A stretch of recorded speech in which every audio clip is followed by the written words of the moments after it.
What you mean by political system? ഇവിടെ തന്നിരിക്കുന്നതാണ്. അതായത് normally India is a state. 193 members in the United Nations located at United Nations എവിടെ ഇരിക്കുന്നു? New York, USA. New York. 193 രാജ്യങ്ങൾ അതിലുണ്ട്. ഇതാ ഇന്റർനാഷണൽ റിലേഷൻസ് ഇതിൽ ചേർത്തിട്ടുണ്ട്. നമ്മൾ ആദ്യം സിലബസിൽ എന്ത് ചേർത്തിരിക്കുന്നു എന്നുകൂടി ഓടിച്ച് നോക്കണം. എല്ലാ ഏരിയയിലും എക്കണോമിക്സ് ആണെങ്കിൽ എക്കണോമിക്സ്, ഇന്ത്യൻ എക്കണോമിക്സ് ആണെങ്കിൽ ഇന്ത്യൻ അഗ്രികൾച്ചർ, ഇന്ത്യൻ ഇൻഡസ്ട്രി, ഹിസ്റ്ററിയിൽ ഏത് ഭാഗം, ജോഗ്രഫിയിൽ ഏത് ഭാഗം ഇന്ത്യൻ ജോഗ്രഫിയാണോ ജനറൽ ജോഗ്രഫിയാണോ എന്നെല്ലാം നോക്കണം. ക്വസ്റ്റ്യൻസ് എല്ലാം ആ തരത്തിലായിരിക്കും വരുന്നത്. മിക്കവാറും സിലബസ് ഓറിയൻറ്റഡ് ആയിരിക്കും. അപ്പോൾ അങ്ങനെ വരുമ്പോൾ ഇൻ്റർനാഷണൽ റിലേഷൻസ് എന്നുള്ള ഒരു ഏരിയ ഇവിടെ ഉള്ളത് കൊണ്ട് UN പ്രവർത്തനത്തിനെ കുറിച്ച്, അതിൻ്റെ ചാർട്ടറെ കുറിച്ച്, UN ഡേയെ കുറിച്ച്, അതിൻ്റെ കോൺട്രിബ്യൂഷനെ കുറിച്ച് ഒരു ചെറിയ ഐഡിയ കൈവശം വേണം. അപ്പോൾ 193 നാഷൻ സ്റ്റേറ്റ്സ് എന്ന് വിളിക്കുന്ന രാജ്യങ്ങളിലെല്ലാം ഒരു സർക്കാരുണ്ട്, അവരുടെ നയമുണ്ട്, അവരുടെ ഫോറിൻ പോളിസി ഉണ്ട്. ഇതെല്ലാം ചേരുമ്പോഴാണ് international relations, the relations among nations. അപ്പം അങ്ങനെ ഓരോ കാര്യത്തിനും ഒരു വ്യാഖ്യാനം കൊടുക്കുമ്പോൾ പൊളിറ്റിക്കൽ സിസ്റ്റം എന്നുള്ളത് ഇപ്പോൾ ലേറ്റസ്റ്റ് ആയിട്ട് വന്നിരിക്കും. വളരെ കാലമായിട്ട് വിളിച്ചുകൊണ്ടിരുന്നത് സ്റ്റേറ്റ് പറഞ്ഞാൽ മതി. ഇന്ത്യ ഈസ് എ സ്റ്റേറ്റ്, ഒരു തെറ്റുമില്ല, ഇപ്പോഴും പറയാം. England is a state, France is a state, Russia is a state, China is a state, Bangladesh is a state, Pakistan is a state. പറഞ്ഞാൽ തെറ്റുണ്ടോ? ഇല്ല. പക്ഷെ മോഡേൺ യൂസേജിൽ അമേരിക്കൻ പൊളിറ്റിക്കൽ സോഷ്യോളജിസ്റ്റ് സ്റ്റേറ്റ് എന്നുള്ള വാചകം പറഞ്ഞാൽ പോരാ. മോഡേൺ ടൈംസിൽ എല്ലാ സോഷ്യൽ സയൻസിനെയും സ്വാധീനിച്ച ഒരു റവല്യൂഷൻ നടന്നിട്ടുണ്ട്. അതിൻ്റെ പേര് ബിഹേവിയറലിസം. ബിഹേവിയറലിസം അറിഞ്ഞു വെച്ചോളൂ. മെയിൻസ് വരുമ്പോൾ വളരെ പ്രയോജനമുള്ള ഐഡിയാസാണ്. പ്രിലിംസ് കിട്ടിയാൽ പോരാ, മെയിൻസാണ് ഇമ്പോർട്ടൻറ്റ്, മോർ ഇമ്പോർട്ടൻറ്റ് മെയിൻസ്. ഇപ്പോഴേ പ്രിലിംസ് പ്രിപ്പയർ ചെയ്യുമ്പോൾ അതേ സന്ദർഭത്തിൽ simultaneously U prepare for mains. ശരിക്കും പറഞ്ഞാൽ prelims, mains, interview must go together. അങ്ങനെയാണ് നമ്മൾ പഠിപ്പിക്കുന്നത്. അവിടെ പ്രിലിംസിൽ കിട്ടുന്ന നോളജ് വെച്ചുകൊണ്ട് മെയിൻസിനെ ബിൽഡപ്പ് ചെയ്യാം, അവിടെ ഉള്ള നോളജ് വെച്ചുകൊണ്ട് ഇൻ്റർവ്യൂവിനെ ഫേസ് ചെയ്യാം. They go together. അപ്പം അങ്ങനെ വരുമ്പോൾ പ്രിലിംസിന് വേണ്ടി പ്രിപ്പയർ ചെയ്യുമ്പോൾ ഒറ്റയായിട്ട് പ്രിപ്പയർ ചെയ്തിട്ട് പ്രയോജനപ്പെടുകയില്ല. While preparing for the prelims your aim is mains. കുറച്ചുകൂടെ വൈഡർ, ആ വൈഡർ പെർസ്പെക്റ്റീവ് വരുമ്പോഴാണ് കുറച്ചുകൂടെ അറിയാൻ ശ്രമിക്കുക. അപ്പോൾ സ്റ്റേറ്റ് എന്നുള്ള ഒരു പദപ്രയോഗം ഇപ്പോഴും ഉണ്ട്, ലോകമെമ്പാടും ഉപയോഗിക്കുന്നുണ്ട്. പക്ഷെ അഡ്വാൻസ് കൺട്രീസിൽ they have replace the word state with political system. ഇന്ത്യയിൽ അങ്ങനെ അപ്ലിക്കും. അത് തുടങ്ങുന്നത് 1950s. 1950s കൂടുതൽ പ്രാധാന്യം after the end of the second world war. Second world war എപ്പോഴും നടന്ന്? 1939, 1945, August 6, August 9, Hiroshima day, Nagasaki day, Hiroshima day. കുറെ ഡേയ്സ് തന്നിട്ട് എന്നാണെന്നുള്ളത് ചോദിച്ചാൽ അത്ഭുതപ്പെടാനില്ല. Ozone day, ozone day, OZONE, August September 16. അങ്ങനെ കുറെ. വിജയ് ദിവസ് ഡിസംബർ 16. എന്താണ് വിജയ് ദിവസ്? ബംഗ്ലാദേശ് ഇന്ത്യ വാർ, ആ പാകിസ്ഥാൻ വാർ നടന്നല്ലോ, അന്നാണ് യുദ്ധം അവസാനിക്കുന്നത്. കുറേ ഡേയ്സ് എഴുതി വെച്ചിരിക്കണം. ഇന്ന് ആൾമോസ്റ്റ് എവരിഡേ ഓരോ ദിവസം വരികയാണ്. മുമ്പ് പോലെ ഈസി അല്ല ഓർമ്മയിൽ സൂക്ഷിക്കാൻ, ധാരാളം ദിവസങ്ങൾ വന്നുകൊണ്ടിരിക്കുക. വിജയ് ദിവസ് എന്ന് December 16 and the surrender of the Pakistani army before the Indian army. വർഷങ്ങൾക്ക് മുമ്പ് നടന്ന 1971 Bangladesh was born on 1971. National എമർജൻസിയൊക്കെ വന്നു. ഇന്ത്യയിൽ നാഷണൽ എമർജൻസി എത്ര പ്രാവശ്യം വന്നിട്ടുണ്ട്? 3 times. Which are the years? പറഞ്ഞോളൂ. 1962, 71, 75, 76. 2 കൊല്ലം നീണ്ടുപോയി. ആണ്ട വിച്ച് ആർട്ടിക്കിൾ? 352. ഓർമ്മയിൽ സൂക്ഷിക്കാനുള്ളത് 5 പ്രാവശ്യം പറയുക. IAS കിട്ടിയ ഒരു കാൻഡിഡേറ്റ് എൻ്റെ അടുത്ത് പറഞ്ഞു, ഡിഫിക്കൽട്ടായിട്ടുള്ള പോർഷൻ വരുമ്പോൾ ഡെയിലി 5 പ്രാവശ്യം വീട്ടിൽ വെച്ച് ഞാൻ പറയും 352, 352, 352. ടെക്നിക്കാ പ്രിപ്പറേഷൻ. നമ്മൾ യൂണിവേഴ്സിറ്റി പരീക്ഷയ്ക്ക് പ്രിപ്പയർ ചെയ്യുന്ന ടെക്നിക്ക് ഇവിടെ ആപ്ലിക്കബിൾ അല്ല. അത് വേറെ ഒരു ടൈപ്പ് എക്സാമിനേഷൻ, ഇത് വേറെ ടൈപ്പ് എക്സാമിനേഷൻ. ഇത് പിൻ പോയിന്റഡ് ക്വസ്റ്റ്യൻസ് ആണ്. അറിഞ്ഞില്ലെങ്കിൽ അറിഞ്ഞില്ല, അത്രയേ ഉള്ളൂ, വേറെ ഒന്നും ചെയ്യാൻ പറ്റില്ല.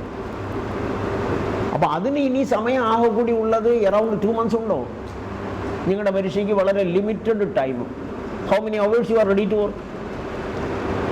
ആവറേജ് വേറെ ഒരു എംപ്ലോയ്മെൻ്റ് ഒന്നും ഇല്ലല്ലോ, നിങ്ങൾക്ക് വേറെ ജോലിയൊന്നും ഇല്ലല്ലോ. You are not employed, otherwise സ്റ്റുഡൻ്റായിരിക്കുകയാണ്. എംപ്ലോയ്മെൻ്റ് ഉണ്ടോ? You are employed. ഈവനിങ് ബാച്ചിൽ വരുന്നവർ മിക്കവാറും എംപ്ലോയിഡാണ്. അവരുടെ അടുത്ത് ഞാൻ ചോദിച്ചപ്പോൾ എംപ്ലോയിഡ് എന്ന് പറഞ്ഞു.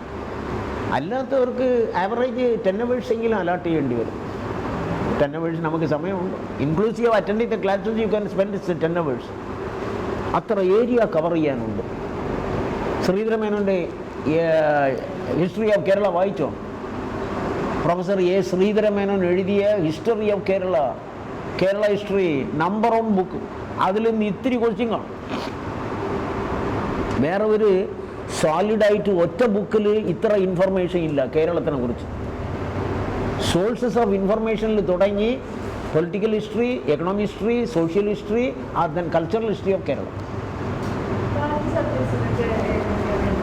ബാക്കി സബ്ജക്റ്റ് കേരളത്തിൻ്റെ എല്ലാ കാര്യം അറിയാൻ അതിന് ഇപ്പോൾ കേരള ഉണ്ട്. അത് വായിക്കാം. മലയാള മനോരമയുടെ ബുക്കുണ്ടോ എന്ന് നോക്കണം.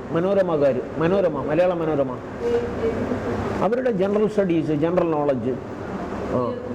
അത് ഇയർ ബുക്കിൽ ഓൾ ഇന്ത്യ ലെവലിലുള്ളതാണ്. Year book, Manorama year book. It contains not only Kerala but the total of India and the world. അത് നിങ്ങൾക്ക് അല്ലാതെ അവരുടെ ബുക്ക് ഒന്ന് തിരക്കണം. I have not separately seen the book. മനോരമയുടെ year book, Hindustan year book, അതൊക്കെ ഉണ്ട്. അതിനെക്കാട്ടിലും ഈ പരീക്ഷയ്ക്ക് തൊഴിൽ വീഡിയോ മനോരമ മാതൃഭൂമികാരുണ്ടല്ലോ, അവർ സെപ്പറേറ്റായിട്ട് ഇറക്കാതിരിക്കില്ല. അവരുടെ ബുക്ക് കാണും, ഷുവറായിട്ട് കാണും. അതായത് കേരളത്തിൻ്റെ ഇൻഡസ്ട്രി ഞാൻ മുമ്പ് ഇതെല്ലാം പ്രിപ്പയർ ചെയ്ത് വെച്ചിരുന്നു. ധാരാളം ഇൻഫർമേഷൻ വെച്ചിരുന്നു. കേരളത്തിലുള്ള industries, rainfall, mountains, rivers, geography, topography, അതിൻ്റെ area. What is the physical area of Kerala? Square kilometre. അതുപോലുള്ള ഇതെല്ലാം മൈനർ പോയിൻറ്റ്സ് ആണെങ്കിലും ഇത് അറിയണം. കേരളത്തിൽ സ്ഥാപിച്ചിരിക്കുന്ന ഇൻഡസ്ട്രീസ്, എസ്പെഷ്യലി പുനലൂരിലുള്ള അതുപോലുള്ള ലൊക്കേഷൻസ്, ഡാംസിൻ്റെ locations, they will ask a question there. അതിനേക്കാൾ ഇത് ഒരു വൈഡറാണ്. അതേ ധാരാളം എഴുതിയിട്ടുണ്ട്. ഞാൻ പറയുന്നത് survey of Kerala history. Culture separate book ഉണ്ടെങ്കിൽ വായിക്കാം. ടെമ്പിൾസ്, കേരളത്തിൻ്റെ temple art, architecture, painting, sculpture, കേരളത്തിൻ്റെ ലിറ്ററേച്ചർ, ഇതെല്ലാം അതിനകത്തുണ്ട്. ഇതെല്ലാം വായിച്ചു വയ്ക്കണം. അവർ പ്രത്യേകിച്ച് പറയുന്നുണ്ടല്ലോ, നിങ്ങളുടെ സിലബസിൽ they have given the point that with special emphasis on Kerala.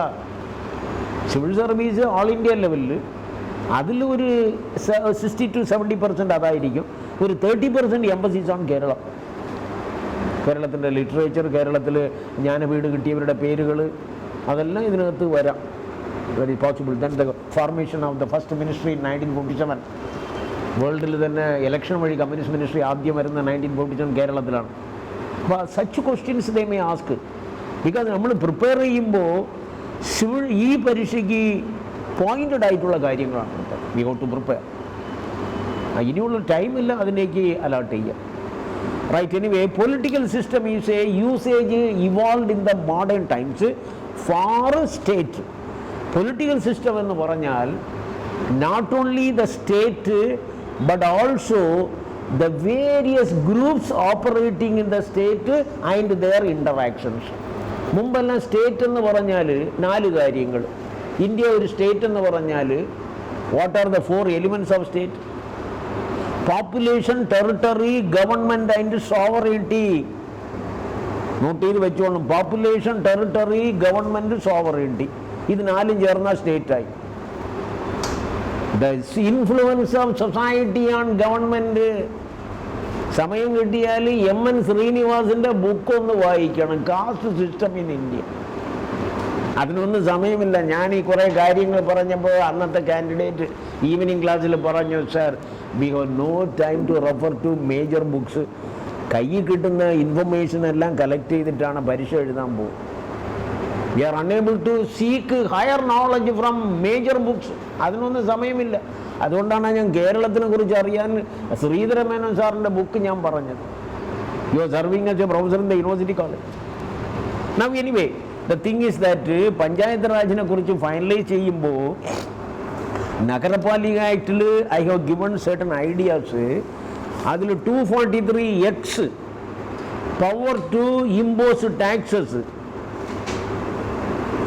243Y state finance commission, state finance commission, 243Z ഞാൻ നഗരപാലിക ആക്ടിനെ കുറിച്ചാണ് പറയുന്നത്. 243ZC certain parts not applicable to certain areas. കുറേ ഏരിയ പറയുന്നുണ്ടല്ലോ ഇവിടെ. മിസോറാം, നാഗാലാൻഡ് ഇതുപോലുള്ള ചില പ്രദേശങ്ങളിൽ ഈ നിയമം നടപ്പാക്കണമെന്ന് നിർബന്ധമില്ല.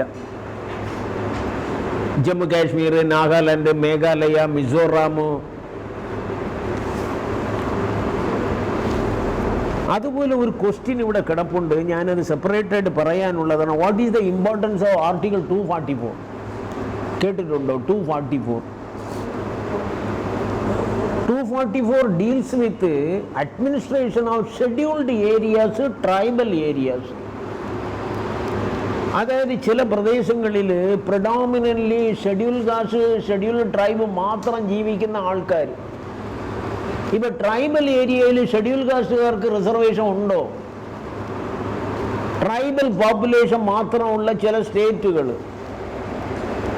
ഇപ്പം ജാർഖണ്ഡ് അല്ലെങ്കിൽ ഛത്തീസ്ഗഡ്, ഐ മീൻ ഉത്തരാഖണ്ഡ്, ഉത്തരാഞ്ചൽ, ഉത്തരാഖണ്ഡ്, ഇതെല്ലാം ട്രൈബൽ റീജിയനാണ്. ട്രൈബൽ റീജിയൻ വന്നു കഴിഞ്ഞാൽ അവിടെ ഷെഡ്യൂൾ കാസ്റ്റുകാർക്ക് റിസർവേഷൻ അലൗഡ് അല്ല. കാരണം അവരെക്കാളും ബാക്ക്വേർഡ് പീപ്പിളാണ് അവിടെ ഉള്ളത്. അങ്ങനെ ഒരു പ്രൊവിഷൻ ഉണ്ട്. നിങ്ങൾക്കറിയാം, ഞാൻ ആ കമ്മീഷൻ്റെ ചെയർപേഴ്സൺസിൻ്റെ പേരൊന്നും എനിക്ക് ഓർമ്മയില്ല. ഹിന്ദു പത്രത്തിലല്ല ഈയിടയ്ക്ക് വന്നിരിക്കുന്നത് national commission for minorities, national commission for SC, national commission for ST, national commission for backward communities. ഇങ്ങനെ 4 കമ്മീഷനുണ്ട്.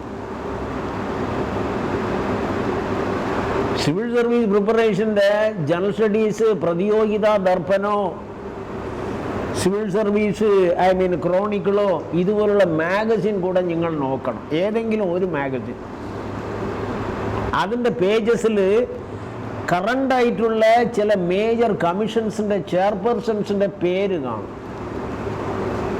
ഈ 4 കമ്മീഷൻ ഇപ്പം ഞാൻ പറഞ്ഞല്ലോ. നാഷണൽ കമ്മീഷൻ ഫോർ മൈനോറിറ്റീസിലെ ചെയർപേഴ്സൺ ആരാണ്?